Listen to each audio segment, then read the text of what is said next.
اور یہ تو دیوبندی فرقے کو خود دیکھنا چاہیے کہ انہوں نے ایک ایسا مفتی لانچ کیا ہے جو ان کے اپنے فرقے کے اوپر خودکش حملہ آور بنا ہوا ہے. اس حوالے سے پلانیاں رجوع نہیں کروائیں گے. اس شخص کو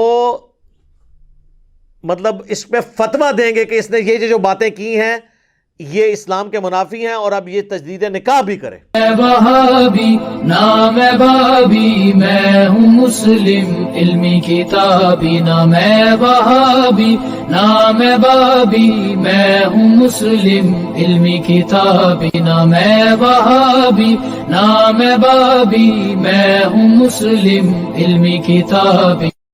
ایک آدمی کو اپنے بچے کی ختنے کرنی تھی تو وہ دکان تلاش کر رہا تھا. ایک جگہ گھڑیاں لٹکی ہوئی نظر آئیں. یہ دکان پہ گیا، کہتا ہے بھائی یار یہاں کوئی ختنے کی دکان تو نہیں ہے؟ اس نے کہا یہی ہے. تو اس نے کہا لٹکائی بھی تو گھڑیاں ہیں تم نے. تو اس نے کہا پھر کیا لٹکاؤں آپ بتاؤ،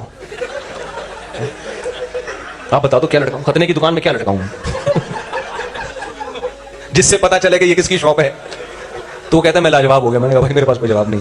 یہ بیان سے ہٹ کے ویسے ہی. علی بھائی اگلا سوال ہے، کراچی کے ایک دیوبندی مفتی صاحب ممبر رسول صلی اللہ علیہ وآلہ وسلم پر بیٹھ کر ایسے بےہودہ لطیفے بیان کرتے ہیں کہ سٹیج ڈرامے کے اداکاروں کو بھی مات دے دیتے ہیں.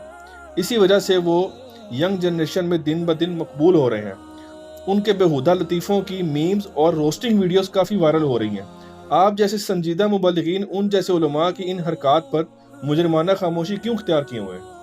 یہ خاموشی مجرمانہ نہیں تھی، بلکہ اس لیے تھی کہ ہم تو انتظار کر رہے تھے کہ ان کے اپنے مکتب فکر کے بڑے علماء ان کے اوپر کوئی فتویٰ دیں، کیونکہ وہ تو تیار بیٹھے ہوتے ہیں، ہر کرنٹ افیئر کے اوپر ان کے فتوے آتے ہیں.